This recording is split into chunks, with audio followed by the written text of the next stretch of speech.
digo, lo ampliaré mucho más en la segunda conferencia, por lo tanto prefiero pasar al siguiente mito. El siguiente mito, a mí particularmente me gusta desarrollarlo, porque nos da a entender cómo la hipnosis, en el fondo, supone un conjunto de construcciones sociales que se han ido desarrollando a lo largo de la historia. Algunos de vosotros conoceréis, por historia de la psicología, la figura de Franz Anton Mesmer, que fue aquella persona que, retomando las ideas básicas de Paracelsus, desarrolló toda una teoría que se conoció como la teoría del magnetismo animal. Él creía que existía un fluido magnético en los seres vivos y que ese fluido, si fluía, nunca mejor dicho, de manera adecuada, pues permitía que la persona estuviera sana. Si había problemas de acumulación, de no fluir este magnetismo, la persona enfermaba. En muchos de los textos de hipnosis, por decir que la gran mayoría, se dice que a partir de Mesmer es cuando aparece la hipnosis. Aunque antes, en tiempos muy lejanos, muy remotos, pues se habla de asirios, babilonios, o el templo de Esculapio, del sueño, ya se practica la hipnosis. Realmente esto, algunos pensamos que va mucho más allá de la evidencia. Y lo único que podemos decir es que en la era moderna es cierto que Mesmer supuso un hito para el surgimiento de la hipnosis, aunque él nunca practicó hipnosis. ¿Por qué es importante hablar de Mesmer? Mesmer utilizó una variadísima gama de procedimientos para magnetizar a sus pacientes. Y sus pacientes lo que experimentaban cuando eran magnetizados era primero unas convulsiones y después un estado de fatiga, yacían, en pocas palabras, exhaustos. Algunos historiadores dicen que esta reacción, que no tiene nada que ver con ninguna remagnetización real, se debía esencialmente a que estaban imitando modelos de las personas exorcizadas, como hizo el padre Gassner, por ejemplo, y también porque el primer paciente, dicen algunas crónicas, del propio Mesmer, fue una epiléptica y sufrió un ataque epiléptico cuando estaba siendo magnetizado. Bien, ¿esto por qué es importante? Es importante porque Mesmer jamás hipnotizó a nadie, no existía la hipnosis todavía, y sus pacientes no estaban dormidos, sino tenían por el contrario convulsiones. Luego se quedaban yacentes pero exhaustos, no porque estuvieran en un estado de somnolencia exterior. ¿Por qué entonces la hipnosis se llama hipnosis y por qué la ligan a Mesmer? Pues parece ser que el problema surgió en un francés. Mesmer era austriaco y se aplicó en Francia y empezó a ser bastante famoso. Tan famoso que, como si en España viviera, generó celos. De tal forma que se le investigó. Las investigaciones, dos de ellas especialmente, indican, por un lado, que la teoría del magnetismo animal es una teoría sin fundamento científico, no tiene base empírica. Demuestran Anquin, Lavoisier o Guillotin que son las expectativas, en sus palabras, la fantasía, la imaginación, lo que genera estas confusiones y este aparente cambio clínico. Y una segunda comisión demuestra, o intenta demostrar, que Mesmer empleaba unos métodos al final que eran obscenos, con base de manos y similar a señoritas.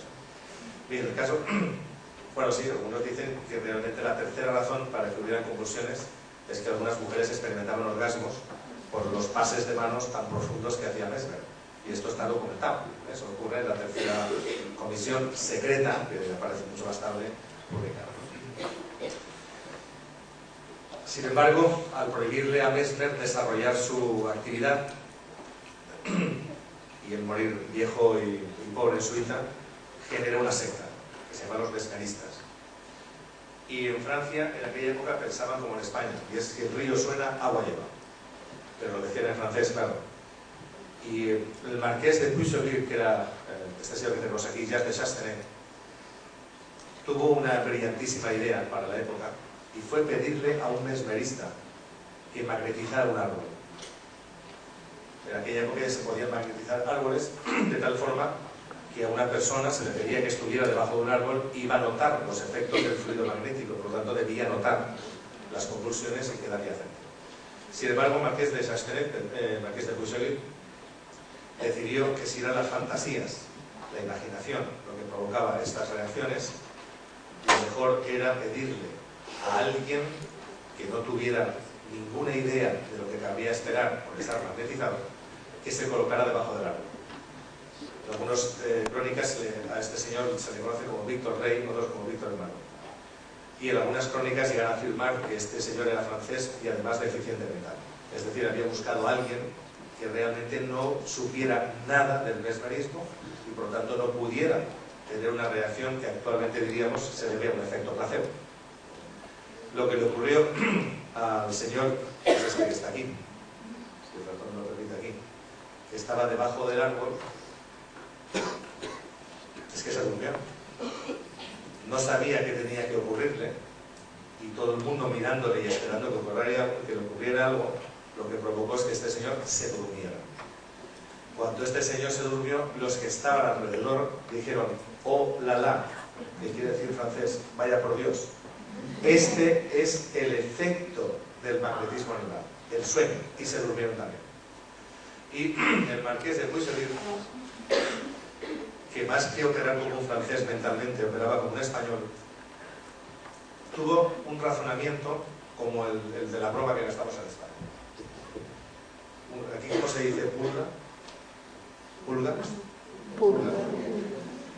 Un científico español concluyó lo siguiente: si a la pulga le quito las patas, lo que le provoco es una sordera, porque le digo a la pulga salta, pero no salta. Y eso es lo que interpretó el marqués de Puigcerdá. Dijo: no es un efecto el del magnetismo de confusiones, lo que provoca es un somnambulismo artificial. Y a partir de ahí se le conoció como el somnambulismo artificial, cosa que pasó a nombres de otros franceses que le llamaron hipnosis, pero realmente se le atribuye a James Rey el nombre como tal de hipnosis, porque creían que lo que ocurría realmente es que las personas estaban en un estado de sueño nervioso. Y se creía además que debían ponerse en marcha una serie de ejercicios, como por ejemplo fijación de la mirada, estimulación reducida en cámaras oscuras, para provocar ese estado de somnolencia.